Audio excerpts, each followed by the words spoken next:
In 1970, a 30-year-old factory worker could buy a house in 3 years. In 2026, a 30-year-old software engineer needs 11. Same country, same dream, completely different math. And the difference has nothing to do with avocado toast. Nothing to do with how hard you work. And nothing to do with your spending habits. It has everything to do with a structural redesign that happened quietly over 40 years, that nobody officially announced, and almost nobody has explained clearly. Until now, last year, the median American household earned $80,610 before taxes.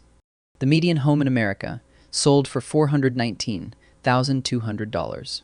That means a regular family, working a regular job, needs over 5 years of every dollar they earn, before food, before rent, before taxes, just to afford the house they currently can't rent. But when your grandparents bought their first home in 1970, it cost about 2 times the median household income. Today, it costs over 5. Wages have technically gone up. Houses have technically gone up. So why has the gap more than doubled in 50 years? The standard answer is that houses got expensive. The actual answer has nothing to do with houses. What changed is which economy houses belong to. And once you understand that, you'll realize working harder will never close this gap. Because the system wasn't broken, it was redesigned. Now, this isn't a video about avocado toast or boomers buying houses for $50,000.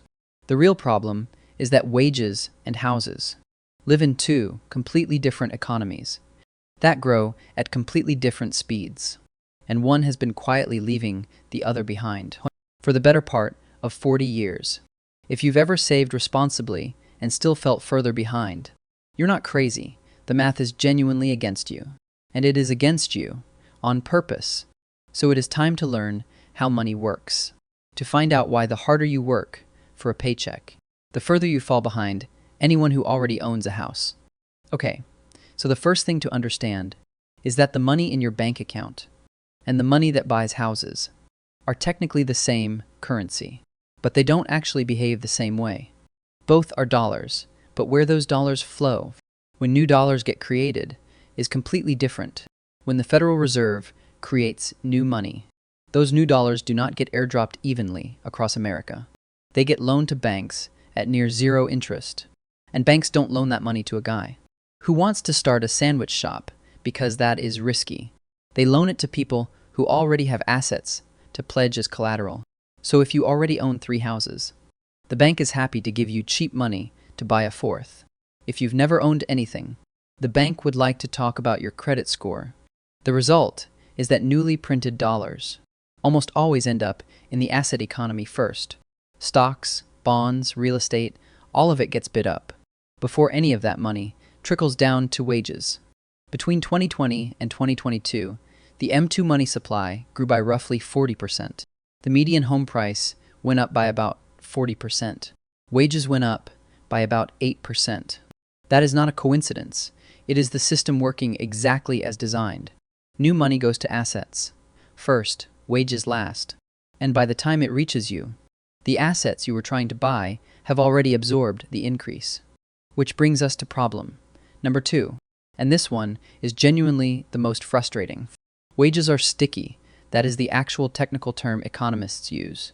What it means, in plain English, is that wages are extremely slow to rise and almost impossible to lower.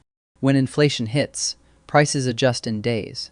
But changing your salary requires a meeting, an HR review, a budget approval, and usually a full year of waiting. So the price of everything you buy adjusts overnight, while the price of you, your labor, adjusts in years. The result is a permanent lag. Inflation runs ahead, your salary chases it, and you spend most of your career trying to catch up. The labor market is a treadmill that speeds up while you're running on it. This is also why traditional financial advice no longer works. Saving 20% of your paycheck for a down payment made sense when houses appreciated at roughly the same rate as wages. Today, houses appreciate at roughly 4 to 5 times that rate, which means by the time you save your down payment. The requirement has moved further away than what you saved. You are quite literally running on a moving floor. Which brings us to the third problem, and it is the one nobody really wants to say out loud. Once you cross the line from working for money to owning assets that work for you, the rules of your financial life completely change. People who own houses and stocks aren't really earning income anymore. Their wealth grows on autopilot. Every time the Fed prints money or interest rates fall, they're standing on an escalator. People who only have wages are climbing stairs. The escalator goes faster every year that money supply expands, which is every year. The staircase mostly goes up at the rate of inflation, if you're lucky. So the gap doesn't just exist. It widens forever, mathematically, by design. The cruelty of this is that the system still tells you the old story. Work hard, save money, buy a house, build wealth. That advice was correct in 1970.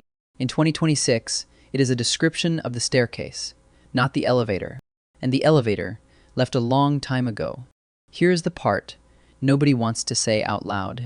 The reason this won't get fixed is that almost everyone with the power to fix it is already on the elevator.